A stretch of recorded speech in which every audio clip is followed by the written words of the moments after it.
as you can imagine, the West Indies batsmen were on it. So yeah, that is pretty much it for the scorecard, my people. Gonna leave it right here for now. Big up on yourself, and we'll touch base again soon. Big up. Welcome back with another video. Been such a long time, man. You know, I'm stuck in traffic, bumper to bumper traffic, and I said, you know what, West Indies finally winning a ODI series in such a long time, against Bangladesh, that is. So I'm extremely elated, and I said, you know what, let me jump on and just watch Sports to the Bone. I watched earlier Caribbean Cricket Podcast, didn't catch it live yesterday. And first thing, before I even get into the video, I'm one of those guys I love watching cricket 24/7, and I know many of us are just like myself. We love watching West Indies cricket, and there's not enough platforms out there that actually talk about West Indies cricket. So first thing, we have to big up the guys that are doing it consistently. So Lennox, big up Sports to the Bone. You post almost every day, man, and it's so good because I go to work, I'm coming home from work, I listen to you. Caribbean Cricket Podcast, big up Machelle, St. Patrick Hewitt. Let me see, Sports Perspective TV, big up. Sports Addiction Entertainment, big up.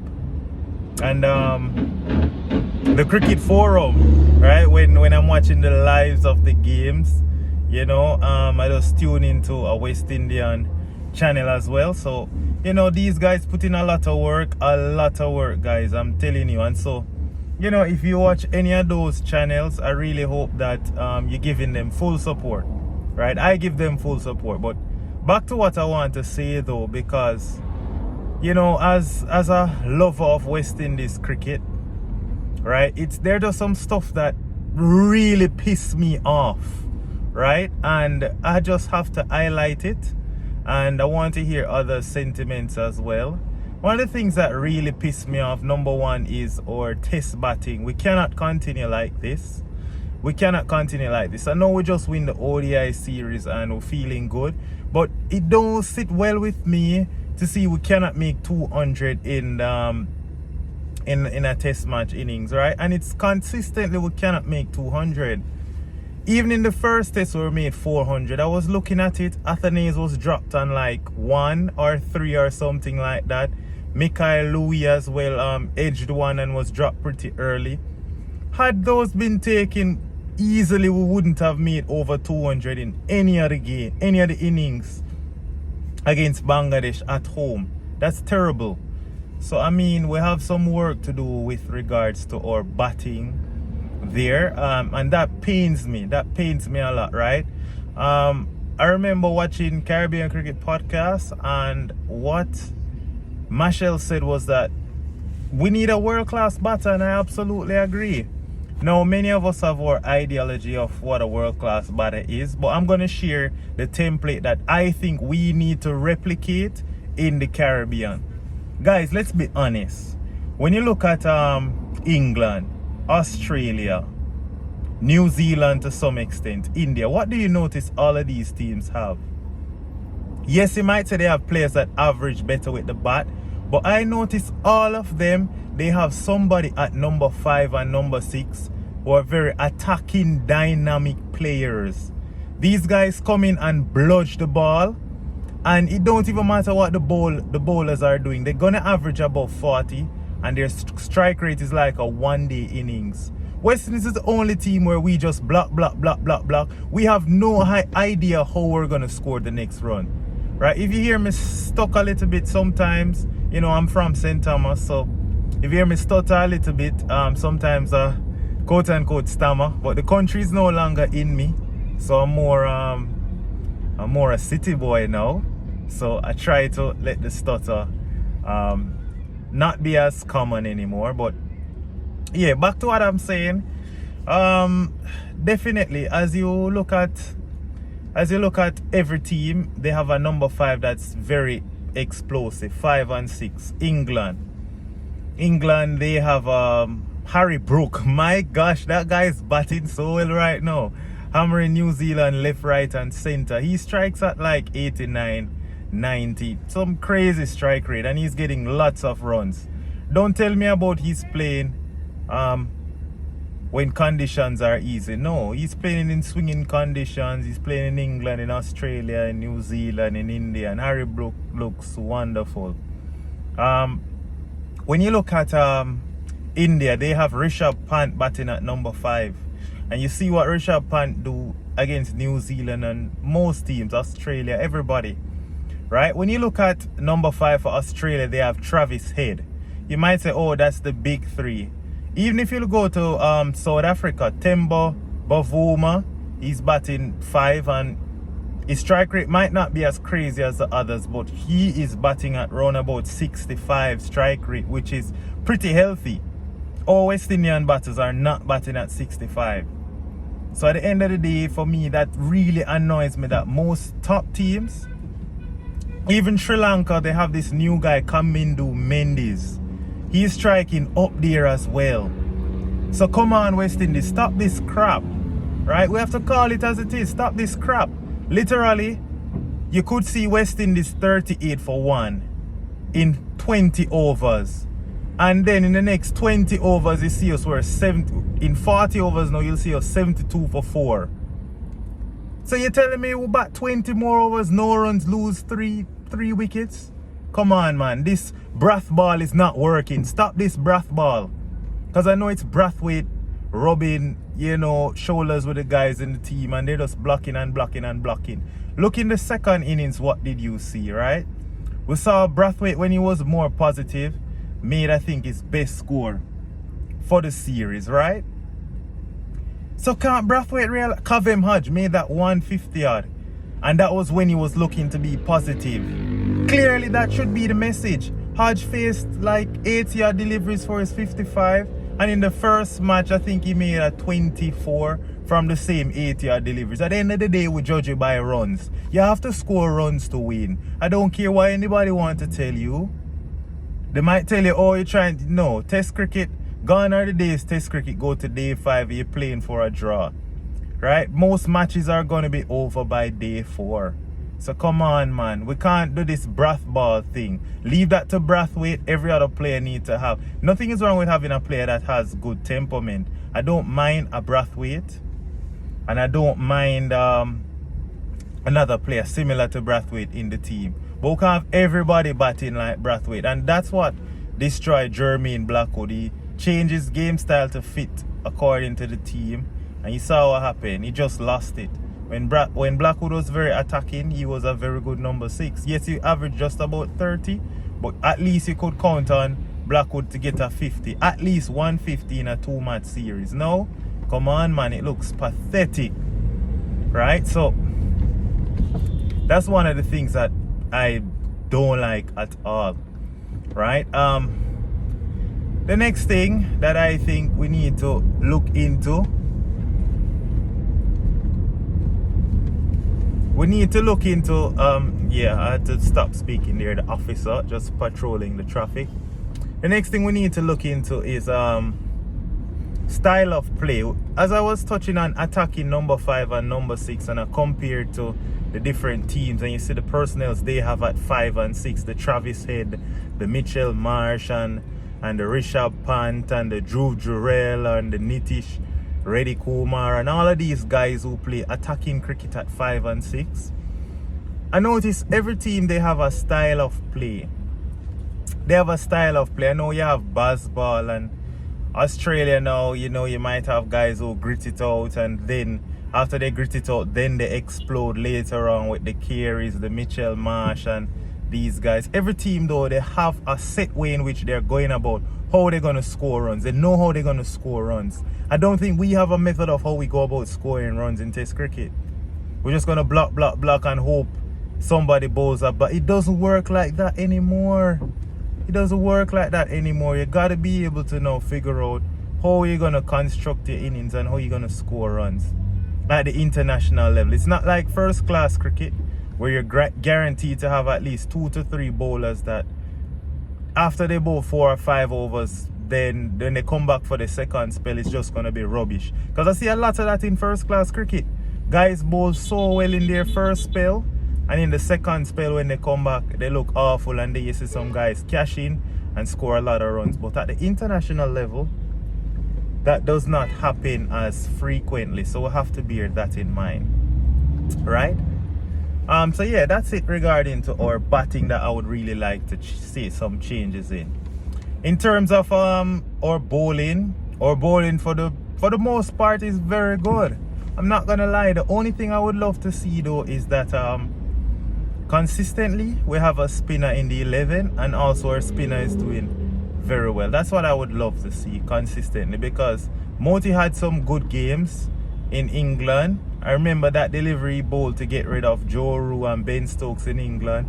I think it was in the first test, was beautiful. But then in the next game I saw Moti and he just didn't look the same.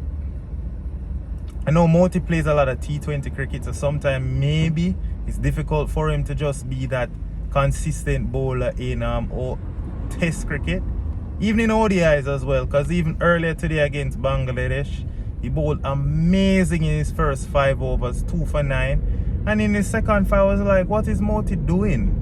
Bowling to the number 9 is, I don't know, his length was a little bit off, was on the shorter side in the next 5 overs, and I don't know what happened, right? Unable to bowl 10 overs on the trot. I mean, well, and I find that strange, because I've seen guys like Ashwin and them guys there, finger spinners, you know, they're able to bowl like 14, 15 overs on the bounce, and they're able to just hold their length, right? And batsmen have to take them off their length. But sometimes I find that Moti after 5, 6 overs start to drop it short and get smacked around. So you just need to sit on Moti until after he bowl about 6 overs in test cricket. Then you know that he's gonna lose it a little bit, right? And I don't know, maybe he goes searching, maybe he's just trying something different, maybe it's from playing too much T20, I don't know. But I think Moti can be a fantastic spinner for us. Rakeem Cornwall has been doing well in the first class championship. I think that we're going to Pakistan. We're gonna need 3 spinners going to Pakistan, right? Moti is 1, Warrican is number 2, Kevin Sinclair, Rakeem Cornwall. A matter of fact, I would want the 4 of them to be in the squad going to Pakistan. Guys, listen, Pakistan just outspun England. There's no way Pakistan is going to prepare a pitch knowing that this is West Indies' Achilles heel. There's no way Pakistan going to prepare a pitch that is seamer friendly. They're not going to give West Indies a sniff, because it's not like Pakistan, their batting is not amazing either. Pakistan just want to be able to scrap to 200, and they're going to be like, they know West Indies with spin, we're going to bowl them out for less than 150. Let's just be honest. That's how Pakistan going to be thinking. They were able to do that to England, so why can't they do that to us? On the flat pitch, they're not going to prepare a flat pitch like they did to England in the first test. Because then they know Brath ball, West Indies is going to block.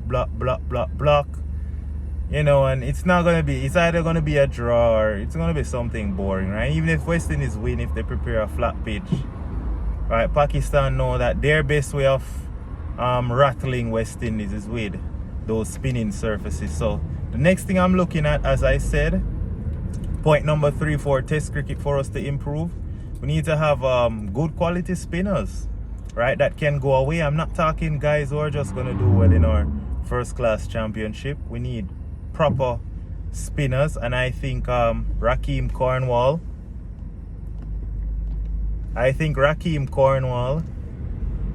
Kevin Sinclair, Warrican and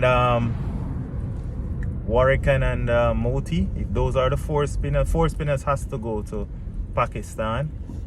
Those might be the 4 spinners. We don't need 4 seamers. Let's just be honest. We don't need 4 seamers. So we're gonna have to think about what we're doing there to go to Pakistan. Alright. Now we need a world-class batter in the team. West Indies, don't do this crap, right? The last time they said that Shea Hope didn't want to go to Australia, and that's, I don't like how they phrase it. Like, guys, we have to think about it. Shea Hope and Brandon King, they're professional. You cannot call Hope like 2 weeks before going to Australia that, listen, King, we're going to Australia. Hope, we're going to Australia. Would you like to go on a test tour to Australia? You can't tell the man them that like 2 weeks before. Come on, West Indies, do better. So if you plan to carry them to Pakistan to play Test cricket, say it right now, please. Before the Christmas, give them at least 3 weeks to get in the mental frame of mind, and also before other T20 leagues call them ILT20, BPL, and all of that. The guys, remember, this is their career. They're not gonna sit and wait on West Indies to call them. The guys have to work and make money, so they can't just sit down and say, well, I'm waiting for West Indies to call me for Test cricket, right? It's not in their best interest to do that. So West Indies, do the right thing. Give them ample time to make the decision to say that they want to play Test cricket. Come on, West Indies, do the right thing for me, please. Right? So that's something that we need to do. Right? We need to get in a world-class batter, whether it's a Shea Hope, whether we want Evan Lewis, we need a world-class batter. And I think one of these guys needs to be in the team. I doubt it's going to be Pooran. Right now, Pooran is on top of the list for every T20 league. You're not going to get Pooran play Test cricket. I'm looking at guys, maybe Rutherford, he looks hungry, wants to play for West Indies more. Maybe Hetmeyer, give him some responsibility, make him vice captain or something. Maybe we get back the Hetmeyer that used to just score tons of runs in ODI for fun, who was averaging like 40. I don't know. We need to look at something, right? But we need a world-class batter in that 11. I'm looking at it and I don't know, right? I think even if I don't play cricket, right? Well, I love cricket, but I don't play cricket. In the sense, I'm not a professional cricketer. But if I could assemble a team of 11, none of us would have any fear bowling to West Indies batting lineup. I mean, even though we're not trading or anything, you look at this, breath, you're like, these guys not going to hurt you. You're not going to be afraid to try anything. So I think that our lineup is just not intimidating.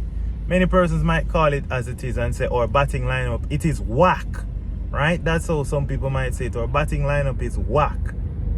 Craig Brathwaite, no disrespect, wonderful player, but you know, he's a solid guy who the team can build their innings around. He'll be the foundation. But you can't have somebody who's the foundation and then everybody else is blocking. Carty, still trying to figure out his game. Mikael Louis, he's young to this Test cricket thing. Alec Athanaze, talented guy, but I don't think he's ready for Test cricket. Kavem Hodge, he's always been averaging about 29 in first class cricket. So I don't know why we think Hodge is going to average more than 29 in international Test cricket. And this was the guy who replaced Jermaine Blackwood. No disrespect, Kavem Hodge, I rate you as a player and I love watching you bat, especially against spin. But when I'm looking at the actual numbers, it's crazy. ODI cricket, right? ODI cricket is a little bit different. Our batting is actually extremely strong. But no, I don't know. It's like our ODI team and Test team, they're inversely proportional to each other, but the results are still fairly similar. Right? They're inversely proportional to each other. It's crazy. So in Test cricket, our bowling is strong and our batting is weak. In ODI cricket now, our batting is strong, but our bowling is very weak. So in ODI cricket, if you look at it, we only have maybe 3 guys who would say, yeah, these are frontline bowlers that are surety that we can say, yeah, these are 3 bowlers. Alzari, Moti. If you look at it, I mean, Shepherd is going to play, but Shepherd's not like really a frontline bowler, he's an all-rounder. Matthew Ford maybe can become a wonderful bowler. We saw Marquina Minley debut, but I realize if it's not swinging around, he doesn't look the same like he did in our first class setup in the Super 50. So boy, our bowling looks awful. One thing I can say with our ODI team, the batting is very good. I like the look of the top 6. With Hetmeyer there and Pooran in the squad, that would make it excellent because, you know, Alec, you can remove Alec, put in a Pooran or a Hetty.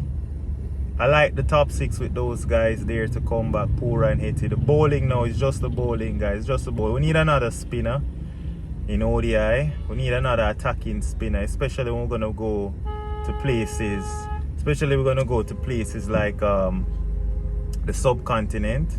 We need another spinner, attacking spinner. So I don't know who's it gonna be, whether it's gonna be Raheem Cornwall or, you know, we need another attacking spinner. But my phone battery is gonna die, guys, so maybe I'll do another video on the ODI team. You know, as I say, I'm stuck in bumper to bumper traffic and I've been watching a lot of cricket videos. I mean, work has been so hectic that I haven't, man, that's why again, guys, just show a lot of respect and a lot of love for everybody who posts cricket videos consistently for us, because we love it, right? We love the cricket videos, so give them their respect. So mad respect to all the guys that post cricket videos every day. So sports to the bone, big up my brother, big up Lennox. Michelle St. Patrick Hewitt, Caribbean Cricket Podcast, big up. Sports Addiction Entertainment, big up.